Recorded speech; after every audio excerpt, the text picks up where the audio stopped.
Hi everyone, I am Justin Frankel, as you may know, and I'm here to discuss my heritage, which consists of Norwegian, Austro-Hungarian, Jewish, and proud American. I'll start off with the one I am most proud of, my Norwegian ancestry. Norway is located along the Scandinavian peninsula, which is located in northern Europe. Some famous things from Norway that some people might not know is that the belief in Thor, the god of thunder, and Odin are based off of ancient Norse beliefs in the gods. The form of government in Norway is very similar to a lot of other places in Europe, which is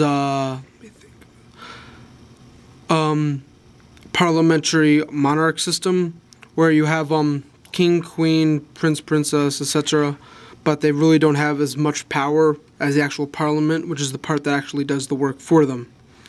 The religion in most of Norway is Evangelical Lutheran Protestant, which, what I heard in some documentaries, is a strong disliking of Catholicism there too.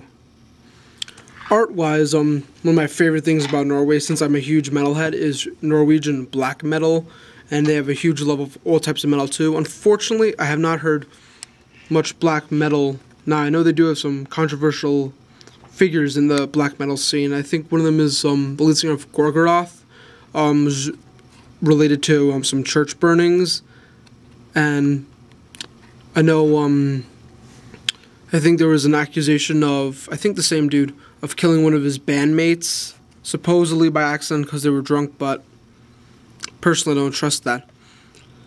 I think he did kill him.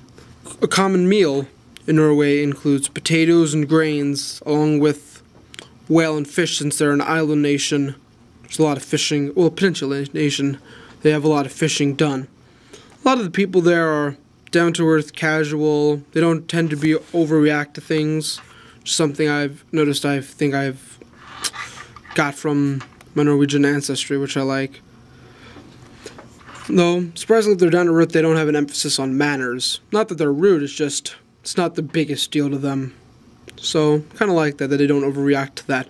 The education system there is quite advanced, though, with most kids learning ancient Norse languages. Forgot what they're called, but it's the native language of theirs.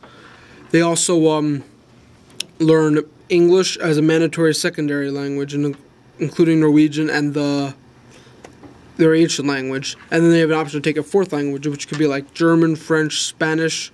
So I'm quite impressed that they could learn 4 languages, because I myself could barely learn a second one, Spanish, which I dropped out, and I'm now language exempt, thankfully, because I barely learned it.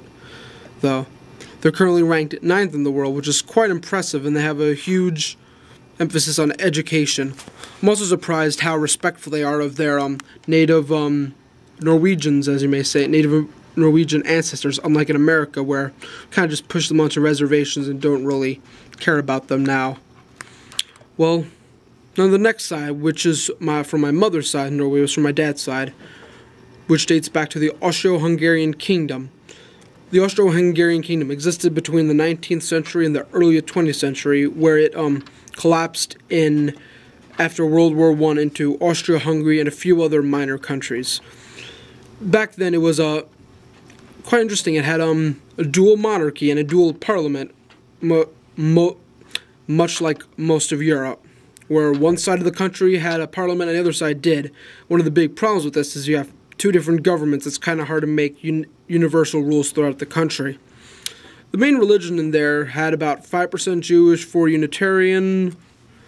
Sorry, my friend walked in, just need to tell him to stop, but and mostly Roman Catholic or Christianity, unlike Norway, which doesn't favor them as much. Some famous people there, though, that you may not know, is Arnold Schwarzenegger is actually from Austria-Hungary, and while Arnold Schwarzenegger is quite awesome, a not-so-awesome person, Adolf Hitler, sadly is Austrian-Hungarian.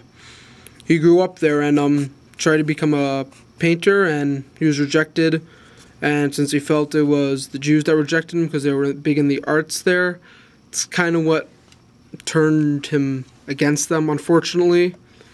But back to the main point, though. Arts and literature, they have They have all different kinds of music, much like America. It's very diverse. Same with Norway, but Norway has a large emphasis on heavy metal, additional other stuff. This is kind